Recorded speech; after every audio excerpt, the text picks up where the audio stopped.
RTC సంస్థల్లో ఎంతమంది కార్మికులు చనిపోతే ఆర్టీసీ కార్మికులను పిలిచి చర్చలు జరుపుతారో తెలపాలని వరంగల్ జడ్పీ మాజీ chairperson BRS party Jayashankar Bhupalpally జిల్లా అధ్యక్షురాలు గండ్రా జ్యోతి ప్రభుత్వాన్ని ప్రశ్నించారు.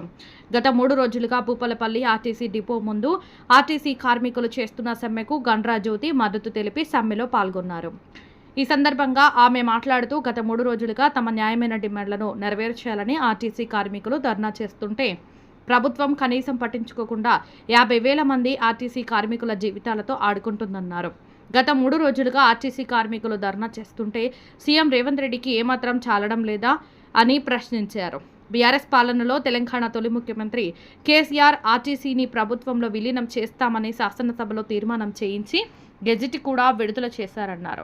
అంతలోనే ఎన్నికలు రావడంతో కొత్తగా అధికారంలోకి వచ్చిన కాంగ్రెస్ ప్రభుత్వం 2.5 ఏళ్ల నుండి కాలయాపన చేస్తూ ఆర్టీసీ కార్మికుల జీవితాలను రోడ్డుపాలు చేసిందన్నారు.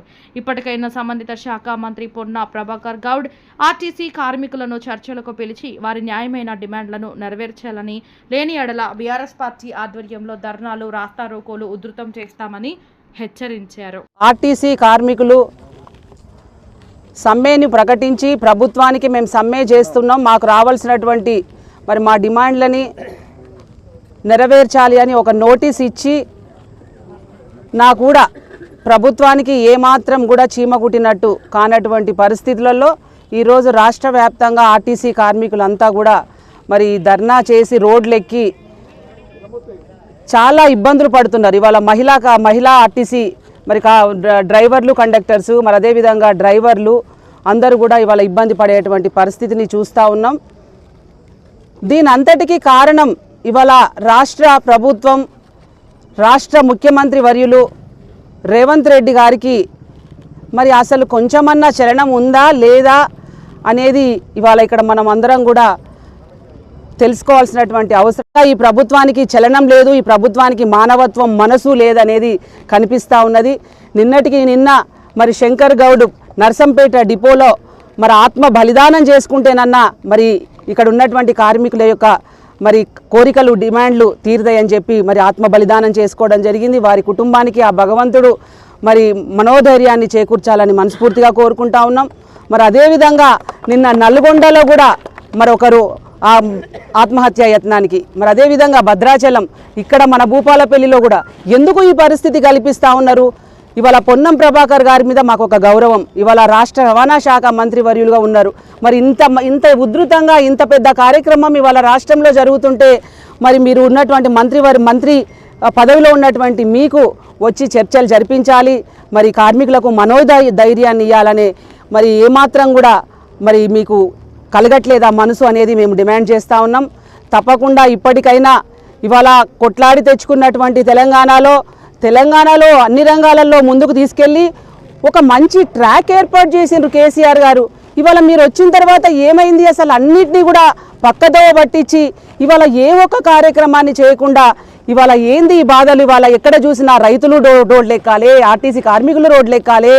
ఇవాళ చదువుకున్నటువంటి ఇవాళ మహాలక్ష్మి పథకం కింద బాగా ఉదరగొడతా ఉన్నారు కదా. ఇవాళ మహాలక్ష్మి కింద మేము మహిళలందరికీ కూడా ఉచిత ప్రయాణం ఇస్తూ ఉన్నాం. జూబ్లీ హిల్స్ మహిళలు, ఎక్కడి మహిళలైనా ఫ్రీ బస్ ఎక్కొచ్చు అని చెప్తా ఉన్నారు. ఇవాళ 3,000 కోట్లు ఇవాళ ఎవరి కష్టార్జితం అది? ఇవాళ ఆర్టీసీ కార్మికుల కష్టార్జితం కాదా? ఇవాళ వాళ్ళ 3,000 కోట్లు ఎందుకు ఇప్పటి వరకు కూడా విడుదల చేయకుండా ఎందుకు ఆపుతా ఉన్నారని మేము ఇవాళ ప్రశ్నిస్తూ ఉన్నాం. గత ప్రభుత్వంలో కేసీఆర్ గారు ఉన్నప్పుడు మహాలక్ష్మి లేకపోయినా ప్రతి సంవత్సరానికి 1,500 కోట్లు విడుదల చేసినటువంటి నాయకుడు కేసీఆర్ గారని గుర్తు చేస్తూ ఉన్నాం. ఇవాళ ఏమీ చేయకుండా ఇవాళ కేసీఆర్ గారు ఉన్నప్పుడు కొన్న బస్సులే ఇవాళ మీరు వచ్చినాక ఒక బస్సు కొన్నారా? ఒక డిపో కట్టించిండ్రా? ఇవాళ ఈ డిపో గతంలో రమణారెడ్డి గారు ఉన్నప్పుడు తీసుకొచ్చినటువంటి డిపో ఇది. ఇవాళ ఇక్కడ ఉన్నటువంటి ఎమ్మెల్యే ఏం చేస్తూ ఉన్నాడు? ఇవాళ ఇక్కడ ఉన్నటువంటి ఎమ్మెల్యే ఇవాళ భూపాలపల్లిలో నీకు దమ్ము ధైర్యం ఉంటే వచ్చి ఎందుకు ధర్నా ఏంది అని ఒకసారి మనోధైర్యాన్ని కల్పించమని ఇవాళ ఇక్కడ ఉన్నటువంటి శాసనసభ్యుని నేను డిమాండ్ చేస్తూ ఉన్నా.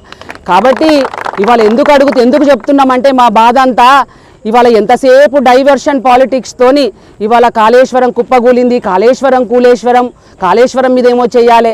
దయచేసి ఇట్లాంటి అన్ని కూడా పక్కన పెట్టి ఇవాళ ఆర్టీసీ కార్మికులు ఏదైతే వాళ్ళందరూ కూడా మరి డిమాండ్ చేస్తూ ఉన్నారో ఖచ్చితంగా గతంలో కేసీఆర్ గారు ఉన్నప్పుడు మరి ప్రభుత్వంలో విలీనం చేసుకుంటామని ఏ రకంగా మంచి మనసుతోని మరి చెప్పిండ్రో అదే విధంగా ఇవాళ మీరు పెట్టినటువంటి మేనిఫెస్టోలో పెట్టినటువంటి హామీలను నెరవేర్చాలి, మరి కార్మికులను పిలవాలి, చర్చలు కొనసాగించాలి, అతి త్వరగా కొనసాగించాలని బీఆర్ఎస్ పార్టీ పక్షాన డిమాండ్ చేస్తా ఉన్నాం. జై తెలంగాణ.